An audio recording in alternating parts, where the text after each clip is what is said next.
Hello ಸ್ನೇಹಿತರೆ, ಎಲ್ಲರಿಗೂ ನಮಸ್ಕಾರ. ನೋಡಿ, ಟಿಇಟಿ ಪರೀಕ್ಷೆ ಕುರಿತು ಸುಪ್ರೀಂ ಕೋರ್ಟ್ ಮಹತ್ವದ ಆದೇಶವನ್ನು ಹೊರಡಿಸಿದೆ. ಶಿಕ್ಷಕರ ಅರ್ಹತಾ ಪರೀಕ್ಷೆ ಬಗ್ಗೆ ಏನೆಲ್ಲ ಅಪ್ಡೇಟ್ ಅನ್ನು ತಿಳಿಸಿದರೆ ಸಂಪೂರ್ಣ ಮಾಹಿತಿ ಒಂದು ವಿಡಿಯೋ ಮುಖಾಂತರ ನೋಡ್ತಾ ಹೋಗೋಣ. ಹಾಗೆ ಮೊದಲನೇ ಬಾರಿಗೆ ನಮ್ಮ ವಿಡಿಯೋವನ್ನ ಸಬ್ಸ್ಕ್ರೈಬ್ ಮಾಡಿಕೊಳ್ಳದೆ ನೋಡ್ತಾ ಇರುವಂತಹ ಎಲ್ಲ ಸ್ಪರ್ಧಾ ಆಕಾಂಕ್ಷಿಗಳು ಈ ಕೂಡಲೇ ಸಬ್ಸ್ಕ್ರೈಬ್ ಮಾಡಿಕೊಳ್ಳೋದನ್ನ ಮರೆಯಬೇಡಿ ಅಂತ ಹೇಳ್ತಾ ಕ್ವಿಕ್ ಆಗಿ ಮಾಹಿತಿಗೆ ಬರೋಣ ಸ್ನೇಹಿತರೆ. ಮೊದಲನೇದಾಗಿ ಅಂಜುಮನ್ ಇಶನ್ ಈ ತಲ್ಲಿ ಟ್ರಸ್ಟ್ ಈ ಒಂದು ಪ್ರಕರಣದ ಹಳೆಯ ತೀರ್ಪನ್ನು ಪ್ರಶ್ನಿಸಿ ವಿವಿಧ ರಾಜ್ಯದ ಸರ್ಕಾರಗಳು ಈಗ ಶಿಕ್ಷಣ ಇಲಾಖೆಗಳು ಹಾಗೂ ಶಿಕ್ಷಕರ ಸಂಘಟನೆಗಳು ಒಟ್ಟು 63 ಪುನರ್ ಪರಿಶೀಲನಾ ಅರ್ಜಿಗಳನ್ನ ಸಲ್ಲಿಸಿದ್ದು, ಈ ಎಲ್ಲಾ ಅರ್ಜಿಗಳನ್ನ ನ್ಯಾಯಮೂರ್ತಿಗಳಾದಂತಹ ದೀಪಂಕರ್ ದತ್ತ ಮತ್ತು ಮನಮೋಹನ್ ಸಿಂಗ್ ಅವರಿದ್ದ ದ್ವಿಸದಸ್ಯ ಪೀಠವು ಈಗ ಸಾರಾಸಗಟಾಗಿ ವಜಾಗೊಳಿಸಿದೆ. ಅದಲ್ಲದೆ ಗುಣಮಟ್ಟದ ಶಿಕ್ಷಣದ ಹಿತದೃಷ್ಟಿಯಿಂದ ಟಿಇಟಿ ಕಡ್ಡಾಯ ಎಂದು ತನ್ನ ಹಳೆಯ ಆದೇಶವನ್ನ ಈಗ ಎತ್ತಿ ಹಿಡಿದಿದೆ ಸ್ನೇಹಿತರೆ.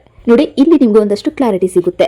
2029 ಉಚಿತ ಮತ್ತು ಕಡ್ಡಾಯ ಶಿಕ್ಷಣ ಹಕ್ಕು ಕಾಯ್ದೆ RTE ಈ ಒಂದು ಜಾರಿಗೆ ಬರುವ ಮುನ್ನವೇ ಶಿಕ್ಷಕರಾಗಿ ಕೆಲಸಕ್ಕೆ ಸೇರಿದವರಿಗೂ ಟಿಇಟಿ ಕಡ್ಡಾಯ ಮಾಡಲಾಗಿತ್ತು ಅಲ್ವಾ. ಹಾಗೆ ಈಗ 2026ರಲ್ಲಿ ಸೆಪ್ಟೆಂಬರ್ 1ರ ವೇಳೆ ನಿವೃತ್ತಿಗೆ 5 ವರ್ಷ ಬಾಕಿ ಇರುವ ಶಿಕ್ಷಕರಿಗೂ ಈ ಒಂದು ಅರ್ಹತಾ ಪರೀಕ್ಷೆ ಬರೆಯಬೇಕು ಎಂದು 2025ರಲ್ಲಿ ಕೋರ್ಟ್ ಆದೇಶಿಸಿತ್ತು. ಈ ಒಂದು ನಿಯಮಗಳನ್ನ ಸಡಿಲಗೊಳಿಸುವಂತೆ ಶಿಕ್ಷಕರು ಮಾಡಿದ್ದ ಮನವಿಯನ್ನ ಸುಪ್ರೀಂ ಕೋರ್ಟ್ ಒಪ್ಪಿಲ್ಲ. 2025ರಲ್ಲಿ ಕೋರ್ಟ್ ಆದೇಶಿಸಿತ್ತು. ಈ ಒಂದು ನಿಯಮಗಳನ್ನ ಸಡಿಲಗೊಳಿಸುವಂತೆ ಶಿಕ್ಷಕರು ಮಾಡಿದಂತಹ ಮನವಿಯನ್ನ ಸುಪ್ರೀಂ ಕೋರ್ಟ್ ಯಾವುದೇ ಕಾರಣಕ್ಕೂ ಒಪ್ಪಿಲ್ಲ. ಹೀಗಾಗಿ ಈಗ ಲಭ್ಯವಿರುವ ಸಮಯ ಮತ್ತು ಸಂಪನ್ಮೂಲಗಳನ್ನ ಬಳಸಿಕೊಂಡು ಸಂಬಂಧಪಟ್ಟ ಇಲಾಖೆಗಳು ಹಾಗೂ ಶಿಕ್ಷಣ ಸಂಸ್ಥೆಗಳು ಆದಷ್ಟು ಬೇಗ ಟಿಇಟಿ ಪರೀಕ್ಷೆಗಳನ್ನ ನಡೆಸಬೇಕು ಅಂತ ಹೇಳಿದ್ದಾರೆ. ಈಗ ಸದ್ಯಕ್ಕೆ ಗಡುವನ್ನು 2028ರ ಒಂದು ಆಗಸ್ಟ್ 28ರವರೆಗೆ, ಅಂತಿಮವಾಗಿ ಆಗಸ್ಟ್ 31 ಈ ಒಂದು ದಿನಾಂಕದೊಳಗೆ ವಿಸ್ತರಿಸಲಾಗಿದ್ದು, ಇದಾದ ನಂತರ ಯಾವುದೇ ಕಾರಣಕ್ಕೂ ಮತ್ತೊಮ್ಮೆ ಈ ಒಂದು ಅವಕಾಶವನ್ನು ನೀಡುವುದಿಲ್ಲ ಎಂಬುದಾಗಿ ನ್ಯಾಯಪೀಠ ಸ್ಪಷ್ಟಪಡಿಸಿದೆ ಸ್ನೇಹಿತರೆ.